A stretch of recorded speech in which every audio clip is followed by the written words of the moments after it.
Good Morning Liberty.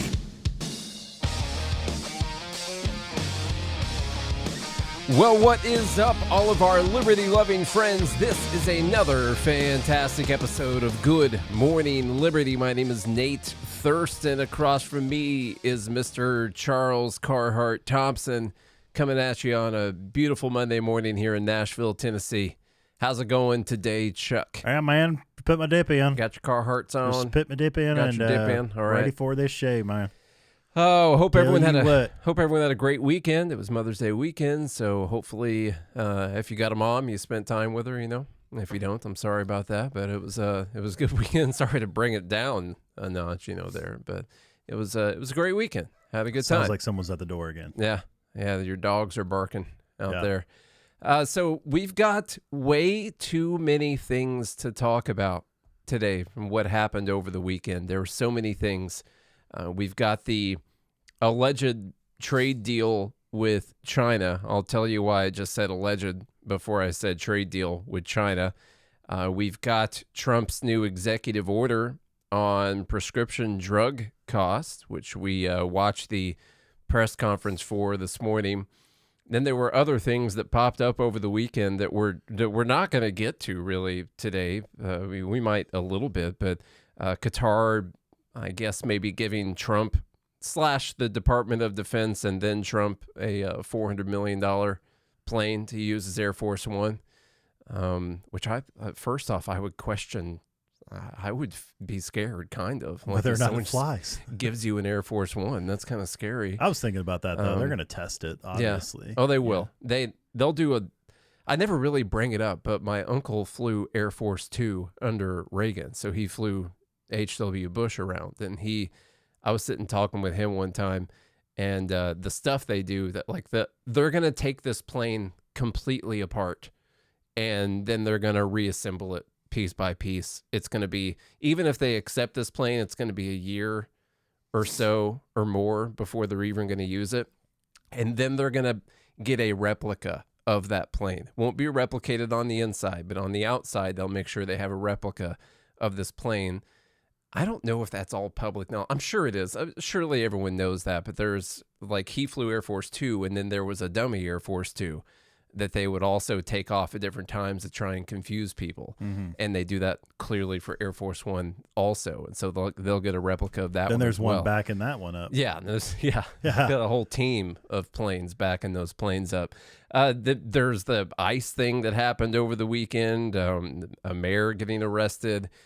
We had Stephen Miller out there to start the weekend talking about suspending habeas corpus to get around the courts for deportations. We haven't even talked about maybe there's a real life paradise underground $27 trillion facility. Have you seen that? No. Former Bush staffer came out, I think, on a podcast. No, I haven't seen that. Talking about how there's an actual clue what you're talking elite about. underground. Charlie is referencing a TV show that was on Hulu called Paradise. Apparently, Paradise is a documentary. Okay, all right.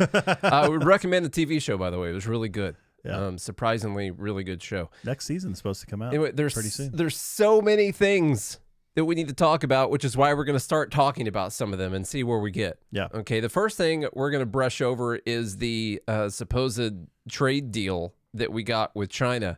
I wanted to start with this tweet here from this guy named Gunther Eagleman on X, who I think is a well-known figure, got a lot of followers. Is one of those MAGA guys. And this sort of sums up the MAGA talking point about the trade deal. China bent the knee. That's the post right there. And so I'm like, all right, that's pretty cool. The market's up a lot today. It was up almost 3% earlier. The S&P was when I was watching. I don't know what it's at right now. Here's Trump this morning. We'll be playing several clips from this press conference because it provided us with a lot of clips for various occasions that we can use. And this is what he says about this deal. In addition, yesterday we achieved a total reset with China after productive talks in Geneva. Both sides now agreed to reduce the tariffs imposed after April 2nd to 10% for 90 days as negotiators continue on the larger structural issues. And I want to tell you that a couple of things. First of all, that doesn't include the tariffs that are already on, that are our tariffs, and it doesn't include tariffs on cars, steel, aluminum, things such as that, or tariffs that may be imposed on pharmaceuticals, because we want to bring the pharmaceutical businesses back to the United States, and they're already starting to come back now based on tariffs. All right, so there's a little clip about that. So there's a White House fact sheet thing that they posted out, and I'm just going to give you the quick TLDR on this, which is that there's basically no concessions in this. Like, as far as what the trade environment looked like before Liberation Day on April 2nd, there are no changes here. All that was decided was that we went back to the tariffs that we had prior to April 2nd. Prior to D-Day. Like, we've still got the same tariffs on them. I guess they do have that baseline 10% on things that we didn't have tariffs on. China still got whatever tariffs they had, and they've essentially agreed to get rid of the 145% and all the retaliatory tariffs and all that stuff and reset us back to April 2nd. And I guess the concession would be, or the potential trade deal would be, that they've agreed to talk about all the problems between in trade between China and the U.S. Mm-hmm. And so during this 90-day reset that we're essentially going on right now, they're going to talk about the problems we have with trade, and we're going to reset to April 1st. And that's the deal. And so you believe this is a massive win if you think that. Well, first off, you'd have to believe that this is going to equal some big changes that happen in trade between the two countries. And essentially, we've just gone back to the environment that we had before all the tariffs started. And so that's a win, I think. It is a win. It's a start over. It's a win for us. It's not a win as far as thinking that it's a great deal to put massive tariffs on China and prevent us from buying anything from them. Like, if you take that side of the argument, we just kind of gave up on that for the moment. Yeah. So because the market didn't like it, and so now we're just going to go back to the way it was before, which apparently is a win. And what's going to happen in 90 days? Well, probably if we don't get some kind of changes in the trade relationship, we'll go back to putting on more tariffs, and the market won't like that, and people won't like that, and then we'll do another 90-day pause. And if you put together enough 90-day pauses, eventually Trump won't be the president anymore. So I think that's what we're working towards right now. And China will bend the knee. Yes, and that is China bending the knee. Yeah. So anyhow, that's the trade deal. The market likes it because the tariffs that Trump was putting on are gone, and we're resetting back to before that happened. So yeah, the market's super happy about it. You know, that was 145%. That's a lot. Mm-hmm. Ain't no one going to pay that on anything. So anyhow, that's so now the girls can get their dolls. Now you can go back to having 30 dolls. So yeah. Problem solved. The people have spoken, and they want 30 dolls, not 3, not 2 or 3 dolls. Yeah. And Trump is a populist. He listened, and he's like, you know what, 30 is better than 2 or 3, and so I'm gonna agree to make China agree that we're gonna agree to go back to before. Winning. I think the trade deal with the United Kingdom was a little bit better. A little bit better. They did agree to buy some stuff, and then it's pretty good. As far as trade deals go, I guess. By the way, if you didn't watch the press conference this morning, I highly recommend going back and watching it. It was full of, well, I'm sure we'll play It's funny. Some we got a lot of clips. They're pretty funny because now we're going to talk about this whole prescription drug thing. And before we get into the whole prescription drug conversation, if it's your first time listening, just so you know, this is a Libertarian podcast. We are big supporters of the free market. And when we say free market, we mean a market that is without any government involvement in any way, shape, or form in that market. Complete laissez-faire, free market capitalism, even when it comes to the healthcare sector. And we do not have that right now. Not whatsoever at all. And that is a big part of why things are so expensive in our healthcare market. And our healthcare market is too expensive. And we're going to talk a lot about whether or not this is a price control today, because that's what many people are saying. In fact, Kamala Harris had mentioned things like price controls on groceries or whatever the case may be. And Republicans were super against those commie price controls. And this reads a lot like it's a price control. We're going to have a nuanced conversation about it that maybe libertarians won't like and Republicans won't like and Democrats won't like, because we're talking about Trump. And so essentially no one is going to like this conversation at all. All right. So this starts off with Trump's Truth Social post. Before this post, Trump had posted out that he was about to truth out the most important Truth Social post that had ever been posted out in the history of mankind, signing the most important executive order that there's ever been signed ever before. And this is what that was pertaining to. So here's that post. He says, for many years, the world has wondered why prescription drugs and pharmaceuticals in the United States of America were so much higher in price than they were in any other nation, sometimes being 5 to 10 times more expensive than the same drug manufactured in the exact same laboratory or plant by the same company. Question mark, question mark, question mark. It was always difficult to explain and very embarrassing because, in fact, there was no correct or rightful answer.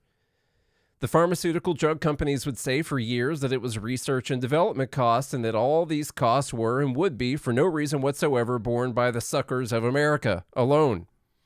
Campaign contributions can do wonders, but not with me and not with the Republican Party. We are going to do the right thing. Something that the Democrats have fought for many years. That's sort of true and sort of not, because prominent Democrats, I guess maybe it's correct, because there's an independent who has been pushing for this for a while. His name is Bernie Sanders. So I guess Democrats have been fighting that. Therefore, I am pleased to announce that tomorrow morning in the White House at 9 a.m., I will be signing one of the most consequential executive orders in our country's history. Prescription drug and pharmaceutical prices will be reduced almost immediately by 30 to 80%.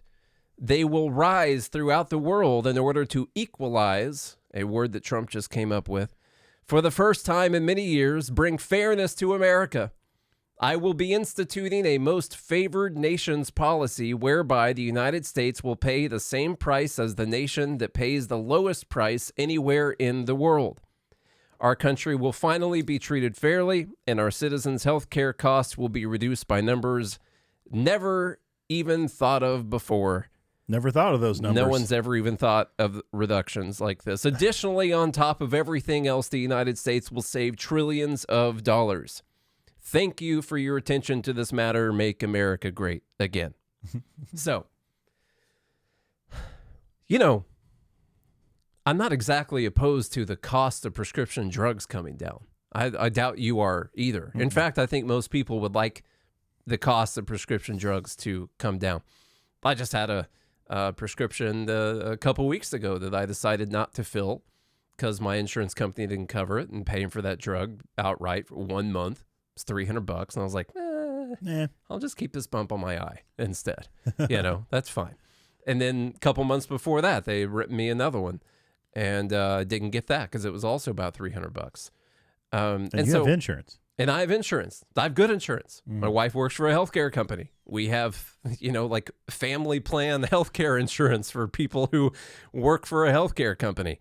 And so it's pretty good insurance, and I still decided not to. In this post, and this entire idea, by the way, is something that we've talked about before many times on this show. We have brought this up as a reason that we pay so much more money than other countries do. He is correct about some of the source of this problem, which is that other countries have price controls. And so when they go to buy the drugs, they have price controls set. They're like, we're just not going to buy it. We have national healthcare systems, and we just won't allow our people to have this drug. If you don't sell it to us for this price, that's, no big problem for us. We've got total control over the system. So Who cares? And so they're like, we'll pay you this much for it. And if you want access to our country, then that's what we're going to pay you for it. And if it's above the actual manufacturing cost of the drug, the company is like, huh? Okay, well, I guess it's above, it's not like I'm losing money on manufacturing every time we produce this drug and sell it to them. So it might as well make some bucks. And when it comes to R&D and salaries and all that stuff, but you know what? America doesn't have price controls on these drugs, and we'll just charge it over there. And so what you have is a system where it's a number that makes sense, a super simple number here. Let's say that the drug, they want to get $50 per country for this drug that they sell it to. And there's 5 countries. And what they need is $250 for those 5 drugs that they're going to send out. Instead, 4 of the countries say, we'll pay you $20 for that. Okay. $10. So, well, it's gonna make the multiple way higher if you make it $10, but it probably is something more like $10. And then America pays $200. And then and so then America pays $210, and those 4, if you're gonna make it 10, those 4 countries pay 10 because that's what their price control set at, and then they're like, well, we still need $250. Okay, so where are we gonna get that? Well, we're short $210 here, and America doesn't have a specific price control, so we'll charge $210. Actually, let's make it $220 just for our troubles. Yeah. $2,000. And that's like, we have talked about this before. This is a problem. But we have said before that price controls are not the answer. No, That's they're not. We've said that on this show.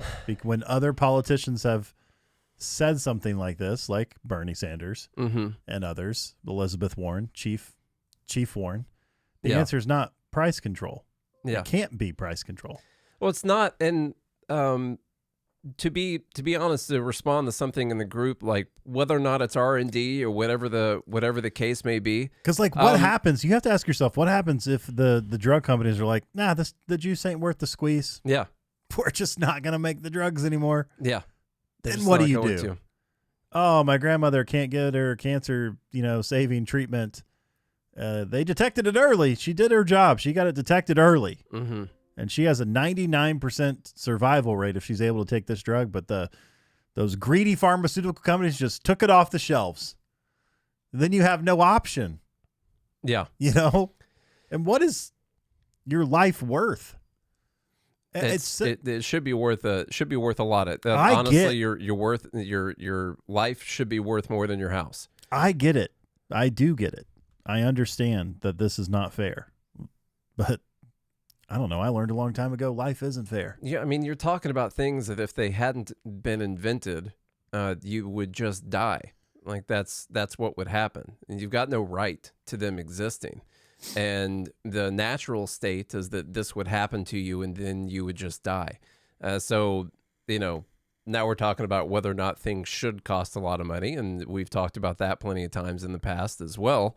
It should cost a lot of money. It should be comparable to the value that you're getting from it. And sometimes the value is your life. So, yeah, they should cost a lot of money. But they shouldn't cost as much as they do. We're going to get into some of this actual thing, and then we'll talk about more free market solutions to solve this problem. I was refreshing the page on the White House a bunch of times, trying to get the actual executive order, and they finally released the actual executive order. Because one thing I was wondering was, all right, is this just going to be for CMS? Is it just going to be for Medicare and Medicaid and what the drugs that the government is purchasing? That by the government, I mean taxpayers, but let's just save time. We're just going to say that the government is purchasing. Or is it for all the drugs that everyone in the United States is purchasing? Because if they're only going to do it for Medicare and Medicaid, you could actually make more of a, well, they have the right to do this argument because they are the ones purchasing the drugs, and can't they set some prices on what they want to pay for the drugs?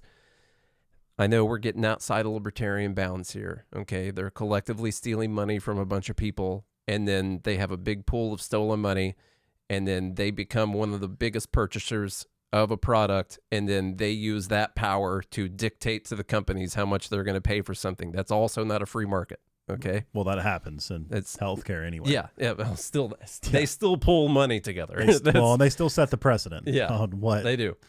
Okay.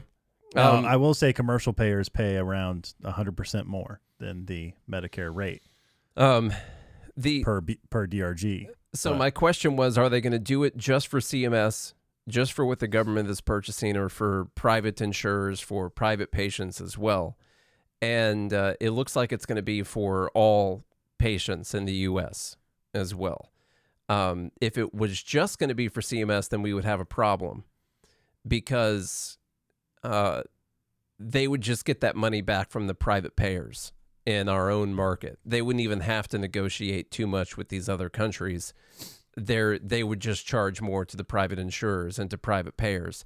And then we would spiral even further into saying that we need government subsidized health insurance because those prices would just spiral. And so in a way, if they're going to do this, I'm glad it's for everyone, because it would have caused a massive problem in the private payer market and caused everyone so you're happy about these prices? I'm not happy about it. I don't hate it probably as much as a lot of libertarians do. I'm against it as much as I am against the government doing anything. You hated it about a year ago when this was Elizabeth Warren's plan. I don't remember her having this specific plan. Somebody pull the episode. I'm sure it exists. Nate was going off. I hate it as much. All of a sudden now he's contradicting. You are just blinded by Trump. I know. I hate it as much as I hate everything else the government does. I don't see it as overly unique, I guess, but we'll get further into that. The question, here's the nuance. Here's what happens. Even though we don't agree with price control, what do you do when all the other countries have instituted price controls? So then Americans are getting fleeced. Like, the drugs are too expensive. Even though if it's going to save your life, you should pay that value of literally life-saving treatment. However, it's too expensive, and it could be much cheaper if we got rid of price controls and incentivized companies to be competitive. Then of course the cost would come way down. But now we've reduced ourselves to 4 pharmaceutical companies. They all probably work together. Yeah, there's no competition really. And then you do have price controls in other countries. There's nothing you can do about that. You can't control another company or country. And so what do you do about that? What's the answer? Because Americans are getting fleeced for this problem, which isn't fair. I get it. With everything, I would like to see them start with the free market options, meaning let's get all of the things out of the way of these companies that are making all these drugs so expensive, and then see what needs to be done after that. The same argument with the tariffs.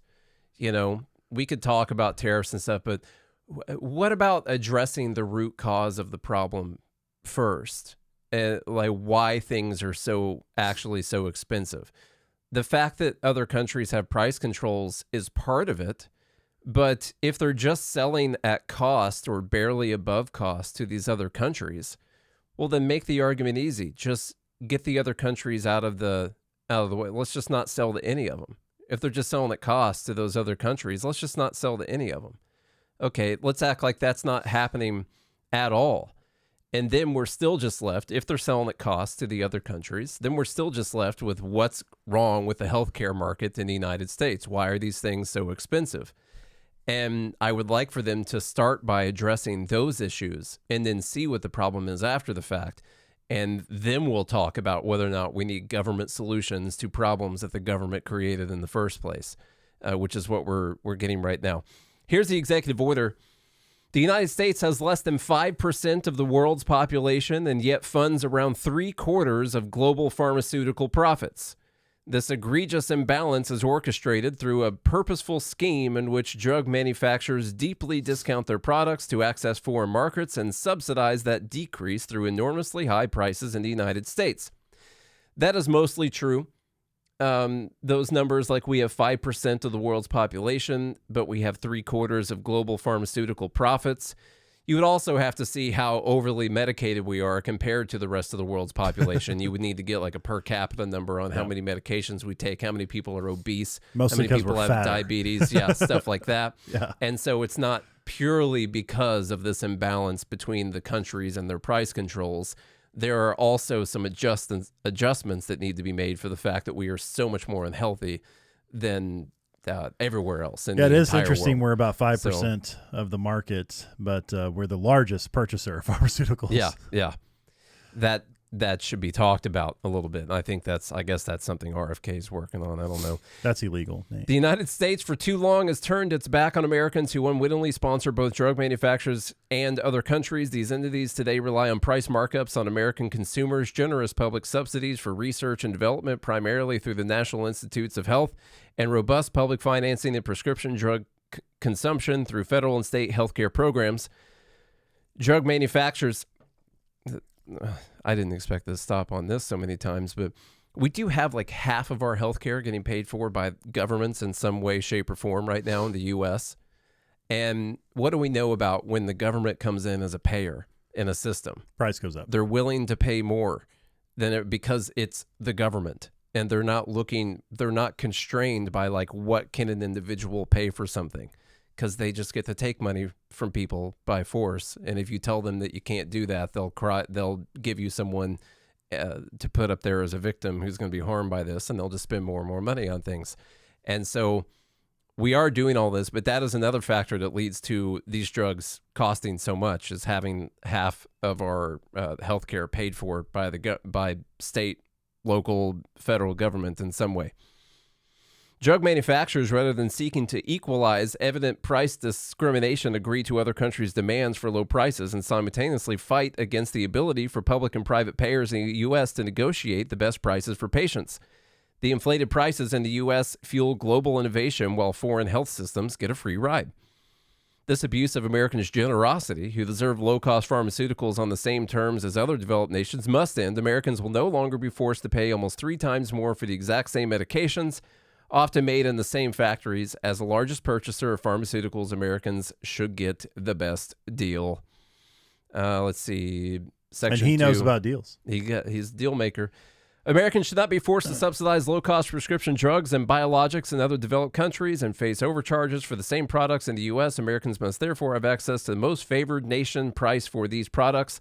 My administration will take immediate steps to end global freeloading, and should drug manufacturers fail to offer American consumers the most favored nation lowest price, my administration will take additional aggressive action. Later on, they mentioned using the Sherman Antitrust Act, stuff like that, to go after these companies, and that's where we're going to start having issues with this. They also talk about the most favored nation policy, us paying what the lowest price is that they sell. You got to remember now. Previously, the way people have talked about this is that you would do that according to like your per capita GDP or whatever. Like there are nations that have very low buying power because they're very poor nations. And so they might sell much cheaper to that super poor nation that they're selling the drug to.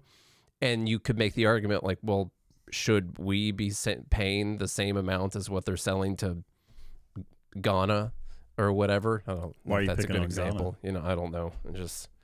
I heard Thomas Sowell mention that one time. So, whatever. Let's see. Within 30 days of the date of this order, the Secretary shall, in coordination with the Assistant to the President for Domestic Policy, the Administrator of CMS, and other people, communicate most favored nation price targets to pharmaceutical manufacturers to bring prices down. If following the action described, significant progress towards most favored nation pricing is not delivered to the extent consistent with the law, the Secretary shall propose a rulemaking plan to impose this pricing. Bunch of other legal jargon here going. They're using through the FDA and other other statutes. Where's the point where they talk about the middlemen problem? There is a weird problem in the healthcare industry with pharmacy benefit managers, and that's a super complicated situation. All the trickstery that goes on behind the scenes for like, oh, here's the list price, and then here's what I can get with a rebate, and like here's what you could actually pay, and like we don't know what the actual cost of this actual thing is. And they're pocketing the rebates. They're pocketing the rebates. The pharmacy benefit managers make a ton of money. Like there are situations where middlemen create inefficiency in the market that can help the market.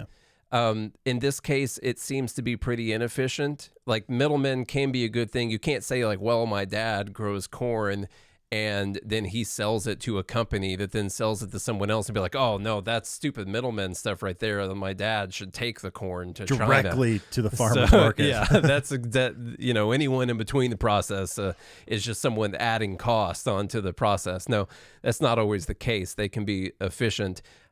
In the case of pharmacy, I mean, we delivered grapes for your dad one time. And it didn't go well. It didn't go well. It was not efficient. We tried, and it should was have given super it to inefficient. People who were good at delivery. So he says this is Section 4, enabling direct-to-consumer sales. To the extent consistent with law, the Secretary of Health and Human Services shall facilitate direct-to-consumer purchasing programs for pharmaceutical manufacturers to sell their products to American patients at the most favored nation price. So they're trying to skip over some middlemen. This is there. Mark Cuban's company. It's Mark Cuban. Yeah. That's we need to see if Mark Cuban said anything about it. He has said something. I've seen. I don't know if he said anything since the executive order. I saw him saying a bunch about it, and so maybe we should look and see. That's what Mark Cuban's company does, by the way. They cut out the pharmacy benefit managers. Yeah, they just do cost plus 10%, I think. So they're taking the manufacturing cost, and then they add 10%. By the way, this happens with like your doctors that you pay like a monthly subscription to because they have access to order medications directly from the manufacturer. They can cut out the middle men. And so when you pay, that's why they're able to offer such cheap prescription prices. Mm-hmm. There is a nuance to this too, because Americans do pay the lowest price generic, by the way. That's something that hasn't really come up, but so for generic medicines, Americans pay the lowest price of any countries. Is that true? It is true. Okay. It's the name brand medications that are a lot more expensive. So that is a nuance to this conversation we haven't talked about yet. Well, let's go through some of the clips from. Because as you guys know, generic prescriptions are really cheap. Yeah, like they're cheaper. Even if you pay out of pocket. My God, you can get the antibiotics for like $4. Yeah. You know, like how much cheaper can it be? 3. Yeah. Yeah. It's a bit. That's 25% cheaper. Could be 2. It could be 2. Could be 2. Maybe 1. You know, I'm talking about it going down 75%. I don't know. Ibuprofen. You know? I mean, what is it? $1 for 1 million pills for ibuprofen or something? Let's pretty ridiculous. Let's see. We got 15 minutes left. We got 4 or 5 clips to play from this press conference. Here's Trump talking about the situation. But it's called most favored nation. We are going to pay the lowest price there is in the world. We will get whoever is paying the lowest price. That's the price that we're going to get. So remember that. So we're no longer paying 10 times more than another country. Whoever is paying the lowest price, we will look at that price and we will say that's the price we're going to pay. Most favored nations. That's what it is. One breast cancer drug costs Americans over $16,000 per bottle, but the same drug from the same factory, manufactured by the same company, is 1/6 that price in Australia and 1/10 that price in Sweden. 1/10 for the identical product. A common asthma drug costs almost $500 here in America, but costs less than $40 in the United Kingdom. So $40 in the United Kingdom, which is where this gentleman told me he paid a small amount for his shot. Oh, we got to get to the shot. Hold on. There were a couple funny moments in this press conference, and one of them had to do with his fat friend taking the fat shot. So first off, Trump did bring us a new word today. I'm hoping we can figure out how to use it in a sentence, but he did bring us a new word. The rest of the world's going to have to pay a little bit more, and America's going to pay a lot less. Again, because it's a much smaller population than when you think of the whole world. So basically what we're doing is equalizing. There's a new word that I came up with, which I think is probably the best word. We're going to equalize. where we're all going to pay the same. We're going to pay what Europe's going to pay. We're going to all pay. Now, that's a new word? It's a new word he came up with. Equalizing. Equalizing, yeah. Equalize. I'm going to have to hear some more uses of the word to figure out what to do with it. There's a movie called Equalizer. No, this is different. Okay. Yeah, this is different. This is equalizing. Equalizing. So, it's very, very different. Okay. What else did we have? Oh, this is his fat businessman friend. This is pretty funny. This is just a great video. Well, yeah, this is just a funny clip. It's not really relevant. This is just good TV. Yeah. I mean, I'll tell you a story. A friend of mine who's a businessman, very, very, very top guy. Most of you would have heard of him. A highly neurotic, brilliant businessman, seriously overweight, and he takes the fat shot drug. And he called me up. And he said, President, he calls me, he used to call me Donald, now he calls me President, so that's nice respect. But he's a rough guy, smart guy, very successful, very rich. I wouldn't even know how we would know this, but because he's got comments. President, could I ask you a question? What? I'm in London, and I just paid for this damn fat drug I take. I said, it's not working. He said, I just paid $88. And in New York, I pay $1,300. What the hell is going on? It's not working. I just paid for this damn fat drug I take. I said it's not working. That's like a Norm Macdonald. It is.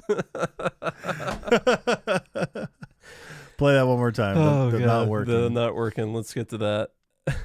I wouldn't even know how we would know this, but because he's got comments. President, could I ask you a question? What? I'm in London. And I just paid for this damn fat drug I take. I said, it's not working.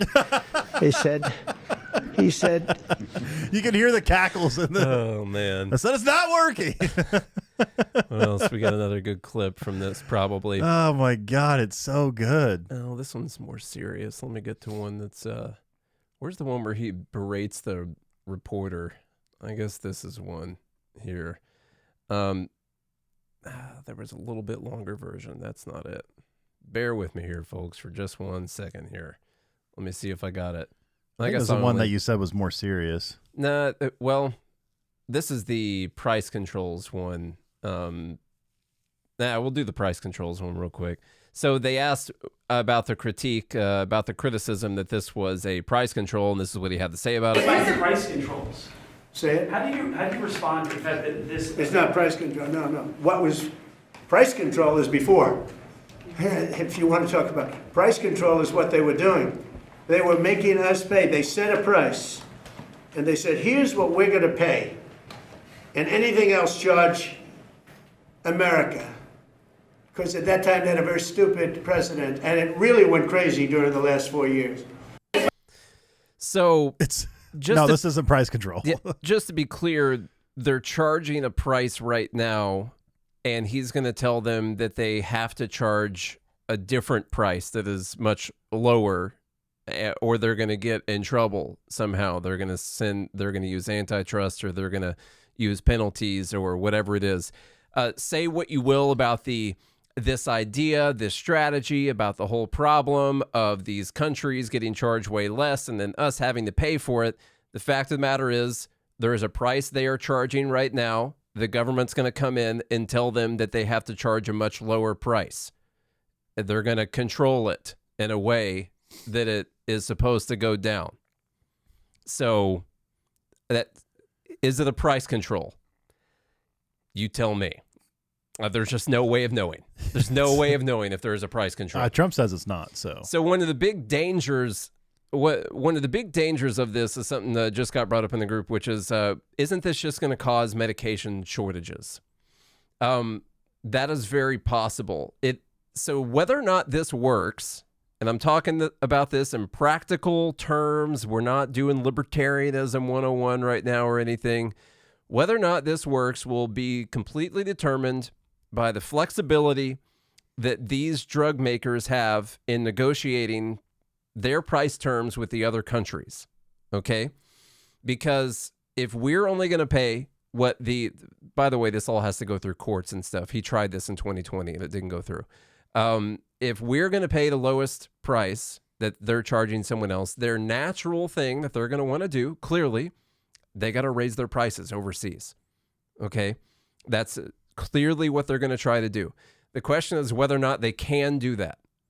Like, can they do it, or are they just going to lose those markets? There could be some markets where they're doing it at cost that they're just going to leave. And those people will not have access to that drug afterwards. It'll be America's fault. And that'll be America's fault. And so they'll bump it up to whatever the nation's paying a higher price afterwards. Or they're just going to try to get all of them to increase the amount they're paying out. So that's what they'll need to do. Like, there's a way where if those nations are flexible and they have no option in the matter and they're going to pay more, there's a way where the drug companies themselves could still make the same amount of money they're making right now. In fact, there's ways they can make more money if they're going to negotiate higher prices from all these nations, which is why the bunch of the drug companies are not tanking today. Some of them are actually up. They were down earlier this morning. Some of them are actually up now. If they have flexibility in their pricing with those other countries, there's a way they can still take in the same amount of money they're taking in right now, still do the R&D that they're doing right now. If there is not flexibility from those countries, if instead those countries say, well, we have a national healthcare system, we're just not going to offer this drug to our people anymore. Just not going to do it. In fact, we got the formula. We're just going to make it over there in that building, something like that. China's got a knockoff. We're just going to get it from them, for way cheaper. They'll just stop offering that drug to people. So there are ways. This is where I do think there is a patent problem by the loopholes, what I consider patent loopholes. So you're able to extend a patent by making a tiny little change. I think Kevin talked about this in the Fed Haters Club.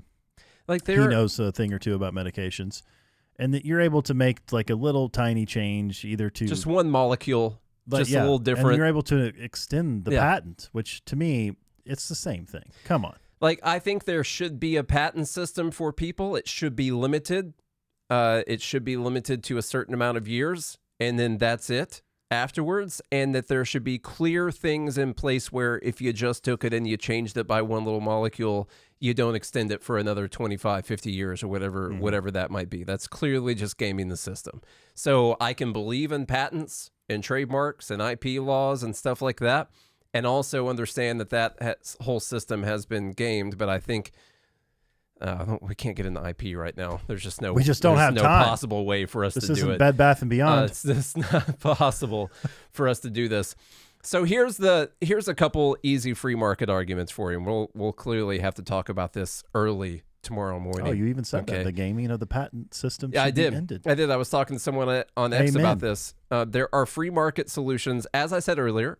When we do this, first, I would like us to try the free market solutions, just like with tariffs. All the reasons that it's so much more expensive to do business in the United States. First off, we should fix those things. And then let's talk about tariffs afterwards if that didn't solve the problem. But we are creating problems to start off with. Our government is making things more expensive. And then we come in and we come up with this massive plan to try and make up for that. Well, let's stop making things more expensive first. We could do that. For instance, some free market solutions would be the FDA requirements that cause the approvals to take 10 years and cost billions would be gone. And it's not just for each drug. They're not just charging you for the approval process for that drug. They're charging you for the other 8 drugs that didn't get approved. And you're paying for that inside of that drug as well. The FDA would actually be gone. The gaming of the patent system. That way you could bring in more competition. The government is a large payer through Medicare, Medicaid, and through Obamacare subsidies for private insurance. So when the government is a payer in a situation, the price increases. See things like college, housing, things like that. The prices increase. Anything that the government's involved in, the prices increase, and they are heavily involved in the healthcare industry. Government control of health insurance via Obamacare causes prices to go up as well. We've talked at length about that in many episodes. And those are just a few really simple, really easy ones that are literally causing prices to go up and up every single year, more so than they normally would under normal inflationary circumstances. And our government is causing them. And we should address those problems. And I've yet to see them trying to get down to the bottom of the root cause of the problem for why these drugs are so expensive. We should do that, and then also talk about how maybe some of these other countries getting these sweetheart deals on these drugs is causing us to have to pay a lot for it. But I don't see that as the root cause of the problem. It's not the root cause. So the root cause are all of the things, like you can't do the medication without jumping through hoops for 10 years as a company to get these medications out. And then after that, the government is paying for half of the medications that you sell or more, and the government wastes money. And so that is a root cause of increasing the prices here. It's definitely government regulation, for sure. Added on top of the fact that some of these things are still going to be expensive because they should be, because they're life-saving things. The only reason that price control has worked around the rest of the world is because Americans have subsidized because we pay for it. And when we institute the same price controls, that's when you have the disasters of price controls. Yeah. And that's where I disagree with this in the way that I disagree with all government involvement in markets whatsoever, but I do understand that we are in a problem where these countries have instituted price controls. They've been able to do it for their government healthcare systems, their free healthcare, purely because the companies know that we'll pay for it. And so those free healthcare systems have benefited from artificially low-priced goods because we're paying for them. I understand this is a complex problem that I don't think is just purely solved through, our libertarian beliefs that the government should do nothing. Like we're in a pickle right now, and they're identifying an actual problem that exists in the market. So we'll keep talking about it, but for now, we got to go. We haven't even got to the plane or ICE. The plane. So much stuff happening. Habeas corpus. Yeah. Our Trump and Netanyahu breaking up. We didn't get to that. All kinds of issues. Who knows? Yeah. Then this is one of the greatest things about a Trump presidency, though. Oh, yeah. You just never know what's coming at you. Never run out of stuff to talk about. It's the best. I still, even in these two things we talked about, I only played like half the clips. So there's so much stuff. This is the somebody in the group says the plane probably has a secret bomb. I bet the whole thing's made out of a bomb. It is a bomb. They secretly put it into the fabric. It's built in of the shell. Mm-hmm. And so they're not gonna be able to tell. As I said, they're gonna have to take apart the entire plane and put it back together. Yeah. Anyway, it's very interesting stuff, and that's the greatest thing about a Trump presidency. It's the greatest reality TV show that you'll see, and it affects your life directly. Yeah. Which makes you have, super important. Which makes you have a vested interest. Yeah. So, all right, y'all. Well, if you enjoyed today's episode, please share the show with a friend, a family member, and the children. Leave us a rating and review on Apple Podcasts and Spotify. Go to GodHatesFeds.com, pick you up some merch, or click the button that says Join GML. Do that. What that'll do is that's going to take you to You'll join GML.com to be part of the Fed Haters Club. Visit the links in the show notes to support the sponsors that support this show. And if you do all of that, then we'll be back again tomorrow. Until then, I hope you have a good day and a good morning.